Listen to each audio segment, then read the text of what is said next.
des paroles blessantes ou par un manque de reconnaissance, comme ne jamais célébrer un anniversaire. Oh oui, je me rappelle.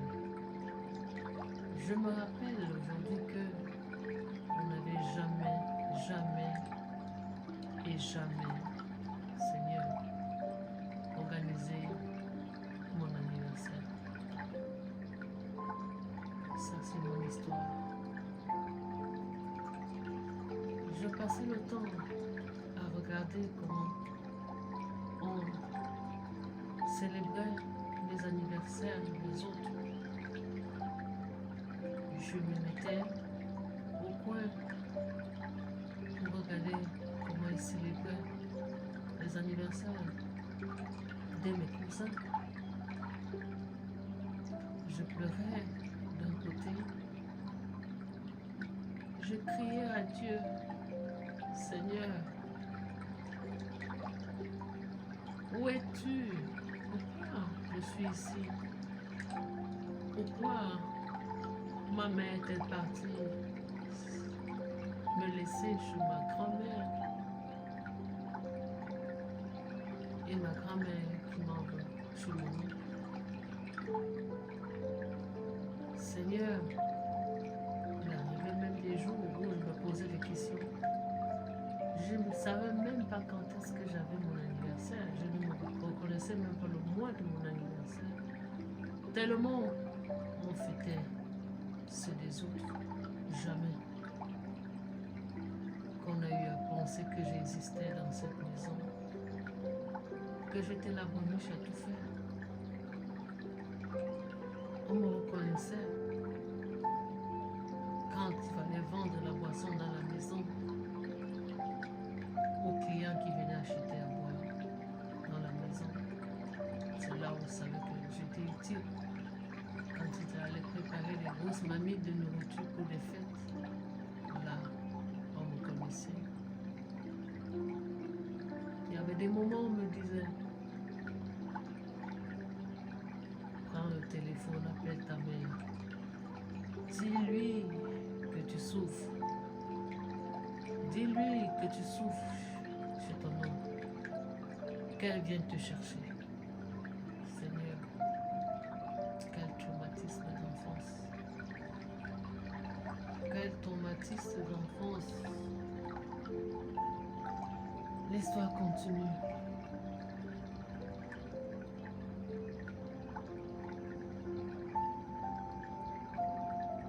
Ce genre de situation peut laisser des cicatrices émotionnelles.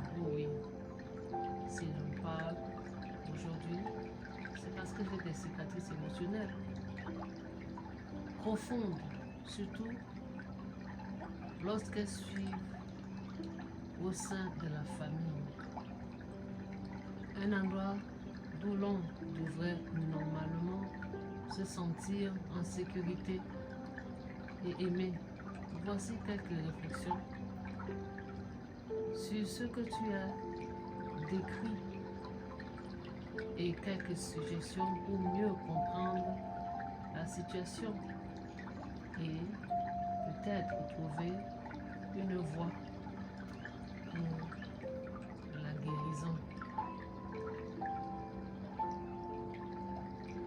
Numéro 1, les paroles blessantes. J'en sais quelque chose. Tu n'es rien. Tu ne seras rien. Tu seras comme ta mère. Tu ne seras rien. Tu ne rapportes rien. Voilà les mots, les paroles que l'enfant ne peut pas oublier. Les mauvaises paroles, même si elles peuvent sembler petites, pour ceux qui les disent, peuvent causer de gros dégâts sur l'estime de soi.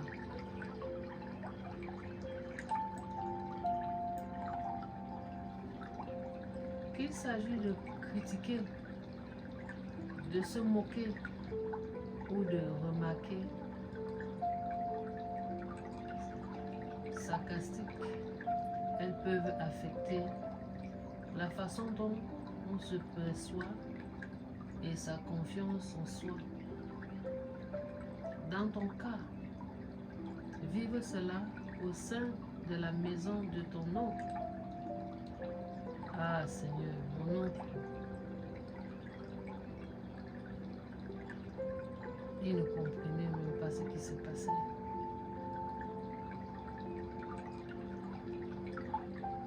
Il ne savait même pas ce que j'endurais.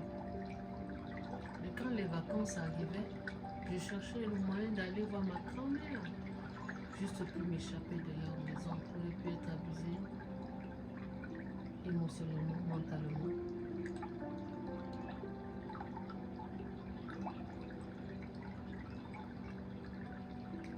Et comment tu peux être bien dans ta tête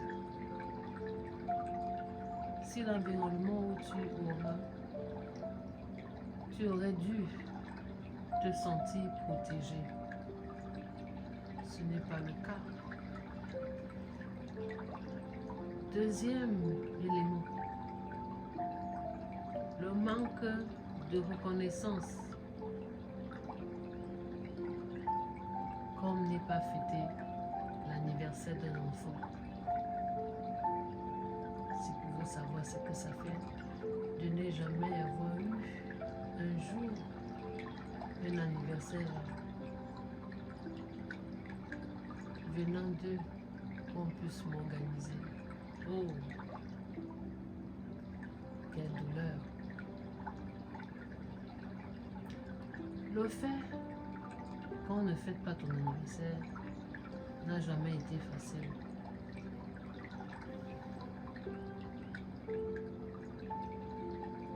Et cela peut se sentir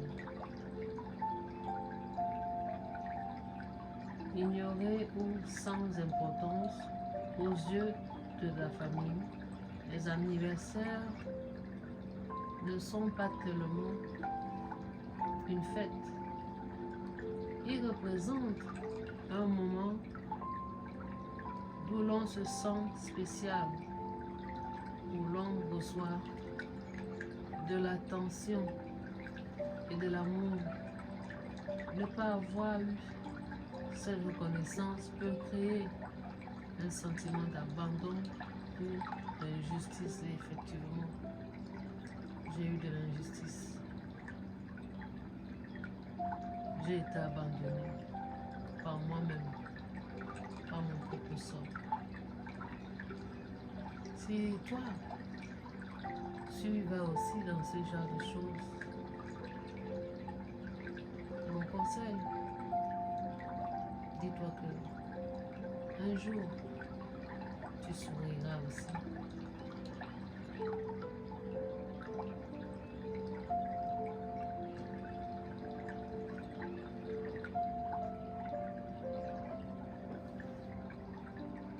Cela peut aussi te donner l'impression que tes besoins émotionnels ne comptaient pas pour eux.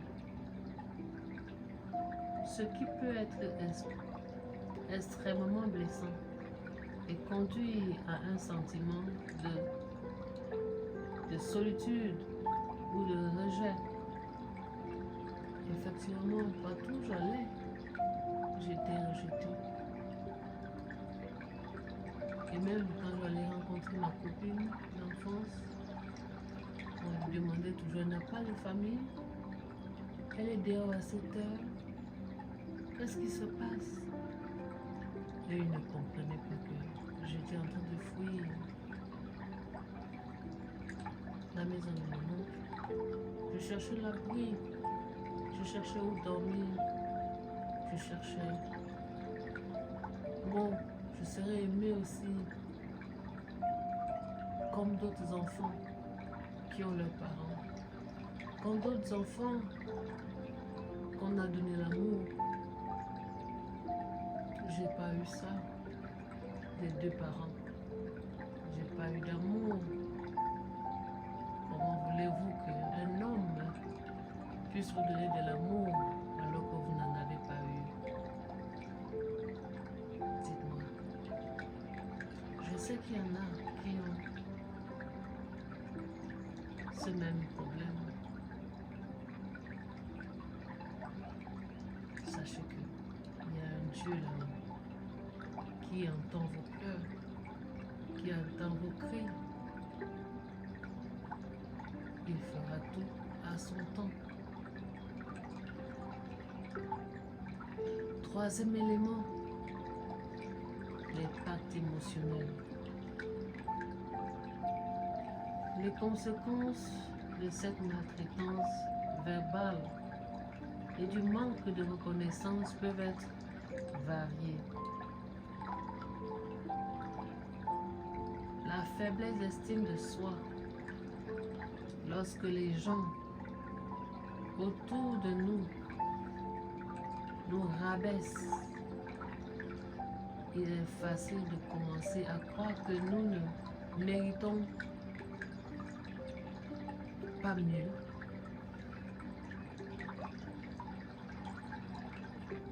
Sentiment d'abandon. Ne pas être célébré, reconnu dans les moments importants peut provoquer un sentiment d'invisibilité ou de négligence émotionnelle.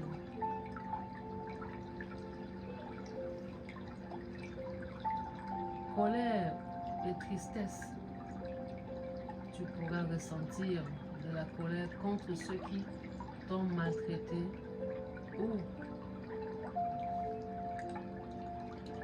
de la tristesse à l'idée de ne pas avoir été traité comme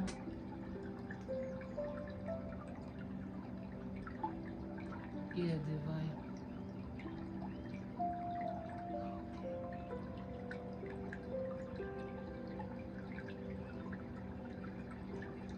Comment faire face à cette situation? Quatrième élément. Connaître que ce n'est pas ta faute. Ce que tu as vécu n'est pas de ta faute. Les actions et les paroles blessantes des uns et des autres viennent souvent de leurs propres insécurités, frustrations ou problèmes non résolus. Ce n'est pas toi qui mériterais d'être traité de cette façon. S'il vous plaît, exprimez vos sentiments. Si tu te sens prêt, il peut être utile de parler à quelqu'un de confiance, que de soit un ami, un membre de la famille, en dehors de la maison de ton oncle ou de ton parent, qui que ce soit que tu as. Si tu te sens insécure, si tu te sens que tu n'as pas envie de parler à une personne de là où tu es, moi je ne voulais pas parler dans la maison de mon oncle, j'étais plus avec ma copine de l'école, avec qui je me confiais. J'allais et je lui disais tout ce qui se passait chez nous.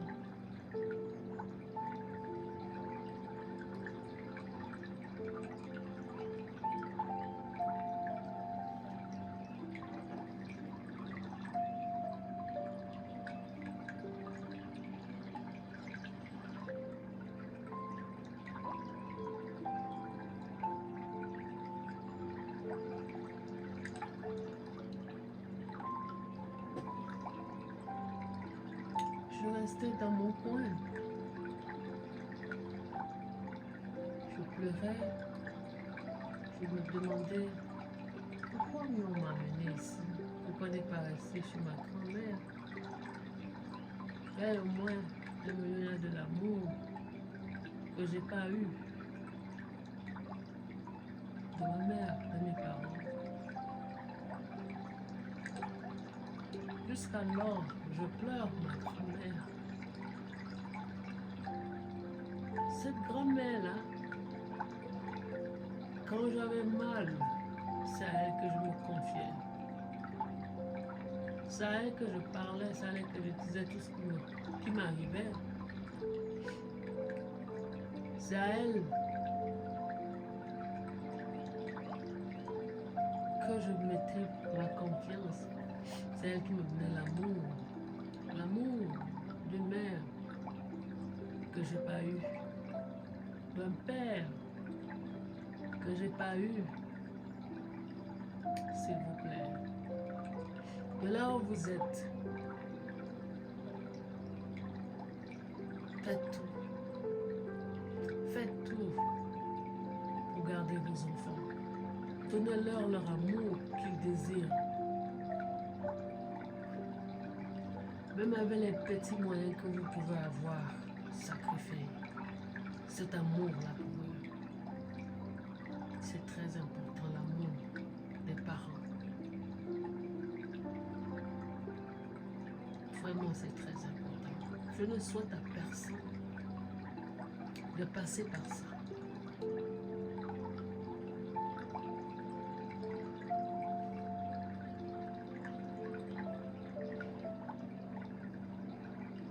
Cinquième élément. S'entourer de soutien. Il est crucial de trouver des personnes qui te soutiennent et qui t'apprécient pour qui tu es. Si tu n'as pas encore ce soutien dans ta vie, il peut être bon de le chercher à travers un ami, des groupes de soutien ou des relations avec les personnes qui te respectent et te valorisent. Je vais vous dire quelque chose. Vous savez, parfois, quand vous voyez des gens en train de faire des choses dans la rue, en train de changer d'homme à homme, il ne faut pas les en vouloir. Il ne faut pas les juger. Parce que vous ne connaissez pas leur passé. Vous ne connaissez pas les blessures qu'ils endurent ou qu'ils ont endurées et qui n'ont pas encore guéri. Ne jugez pas. Tant que tu n'as pas encore passé par des épreuves, ne juge pas. Ne jugez pas. Je peux vous l'assurer, ne jugez pas. Parce que chaque fois que vous jugez quelqu'un, sachez que vous aussi, vous seriez jugé.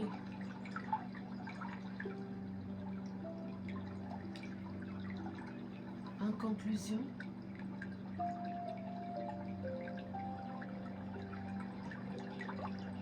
la traversée d'une situation difficile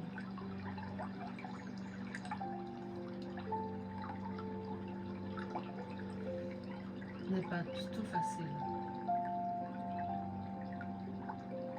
Il est normal que cela ait eu un impact sur toi, sur moi, sur qui que ce soit.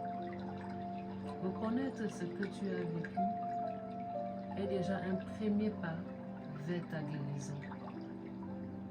Peu importe ce que les autres ont dit ou fait, tu mérites de l'amour, du respect et de la reconnaissance. La route vers la guérison peut être longue. Elle est vraiment longue, je peux vous le dire. Vous pouvez vous imaginer, c'est à l'âge de 50 ans que j'ai aujourd'hui que j'ai compris qu'il faut absolument guérir vos blessures. Si vous voulez que tout marche dans vos vies, vous devez vous libérer, vous devez en parler. Arrêtez de vous cacher. Arrêtez de souffrir intérieurement. Parlez-en. Vous aurez des maladies que vous n'allez même pas pouvoir les soigner plus tard parce que vous avez tellement accumulé des tensions, trop de choses. Libérez-vous afin que Dieu puisse ouvrir ce qu'il a pour vous, votre destin. qu'il a en vous. Il vous attend. Il attend seulement que vous lui parlez. Ouvrez vos cœurs. Ouvrez votre vie à Dieu.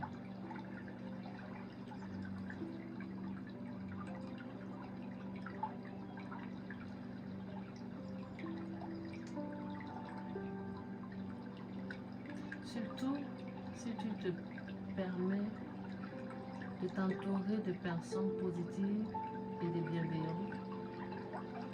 Si tu veux discuter plus en détail ou avoir des conseils supplémentaires, je suis là pour t'écouter. Voilà mon histoire, l'histoire de mon enfance, l'histoire que j'ai jamais parlé, l'histoire que j'ai jamais dit, que j'ai accumulée à cet âge où j'ai 50 ans, où Dieu m'a demandé de parler pour être libéré. Parlez, libérez-vous. Ne vous étouffez plus, libérez-vous. Je disais toujours, Seigneur, pourquoi m'avoir donné au monde, ici, sur cette terre? Quelle est ma mission? C'est de venir souffrir? C'est la question que je me posais. Et parfois, je fuyais la maison pour aller voir les voisines d'en face. Quand je n'avais pas à manger, on ne me donnait pas. J'allais regarder, chercher autour les œufs des canards pour pouvoir manger avec ma voisine.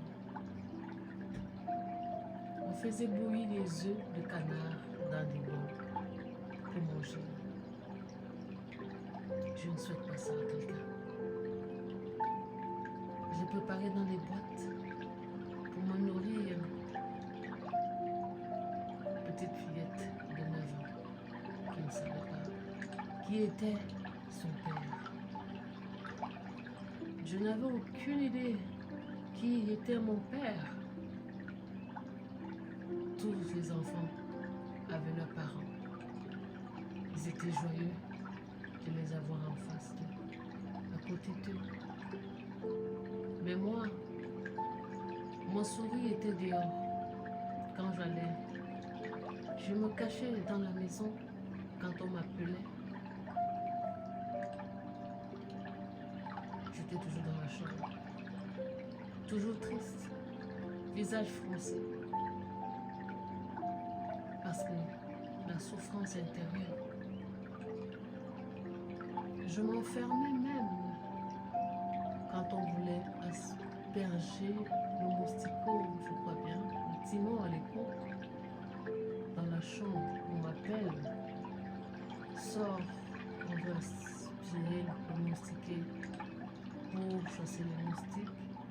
Je leur disais, il faut mettre ça là, parce que je voulais mourir. Je voulais partir de ce monde. Je disais que ça m'étouffe. Ça n'a qu'à m'amener, puisque je n'ai personne. Je ne souhaite pas ça à quelqu'un. Je ne souhaite pas. Tu me posais juste des questions. Qui suis-je? Où est ma mère?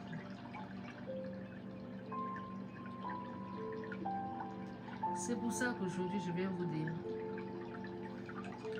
ne courez pas dans des relations tant que vous n'avez pas guéri vos blessures internes. Ça jouera sur vous, ça jouera dans vos relations, ça ne le mettra pas du tout. Chacun prendra sa route. S'il vous plaît, guérissez d'abord vos blessures avant d'aller là. N'importe quelle relation, ça va jouer sur vous, tôt ou tard. Je suis Bee Cooper, votre motivational speaker, un life teacher. Merci de joindre cette émission de réconfort pour ceux et celles qui passent par des moments difficiles, qui ont besoin de conseils, de réconfort. Je suis là pour l'écoute. Parlez-moi.